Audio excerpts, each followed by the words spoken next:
Sabi niyo umasenso yung anak ni Saring. Bakit pati daon ng labanos kinakain niya?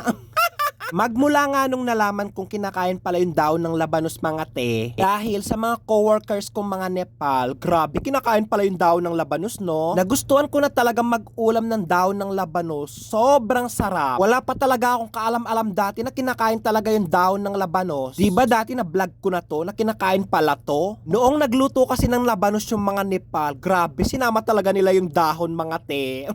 Sabi ko nga sa kanila, my friend, hindi kinakain yung daon ng labanos. Nagprito nga ako ng manok dyan, sobrang dami ng manok no. Yan yung magiging sahog ng labanos. Naglagay na ako ng sibuyas, pagkatapos bawang. Wala pa palang bawang, ayan pa lang yung bawang. Tapos, ginisa ko yung bawang at saka sibuyas. Hanggat maging golden brown, taray te, English yun. Kapag abroad lang, nag-i-English na.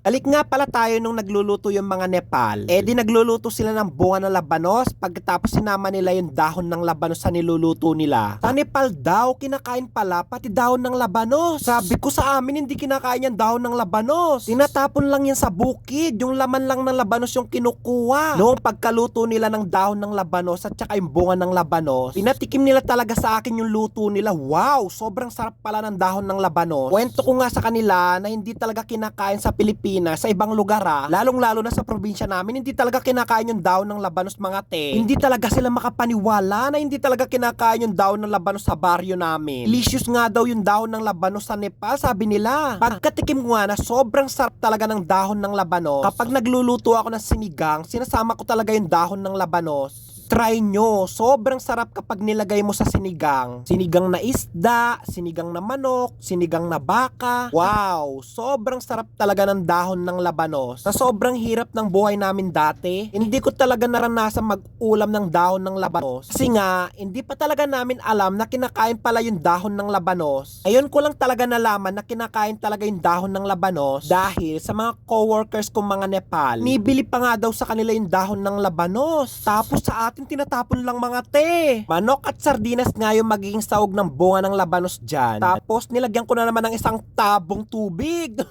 Masarap kasi sa ganitong luto, yung sobrang daming sabaw. Tapos, tinakpan ko muna yung niluluto ko. O kayo, naranasan nyo na bang mag-ulam ng dahon ng labanos? Try nyo na, sobrang sarap talaga ng dahon ng labanos. Ito na nga yung dahon ng labanos. Wow, grabe. Sobrang dami talaga nasayang na dahon ng labanos sa baryo namin dati. Kung noon pa talaga nalaman kong inuulam o kinakain pala yung dahon ng labanos, kahit hindi talaga kami manghingi sa mga farmers ng mga labanos, kasi nga, tinatapon lang talaga sa bukid yung dahon ng labanos. Kahit ilang sako pa talagang dahon ng labanos yung iuwi mo sa bahay nyo, sobrang dami mo talagang makukuha. Kasi nga diba sa Pilipinas, bunga lang talaga ng labanos yung kinakain. Dalang lang talaga siguro yung mga nakakaalam na kinakain pala yung dahon ng labanos. Pero dito, nung natikman ko talaga yung dahon ng labanos, sobrang sarap pala. Salamat talaga sa mga Nepal na nagturo sa akin na kinakain pala yung dahon ng labanos. Kasing sarap siya ng dahon ng pechay. Kakapanghinayang talaga yung nakaraan no, na dati sobra tinatapon mo lang talaga yung dahon ng labanos at sa bandang huli malalaman mo na lang talaga na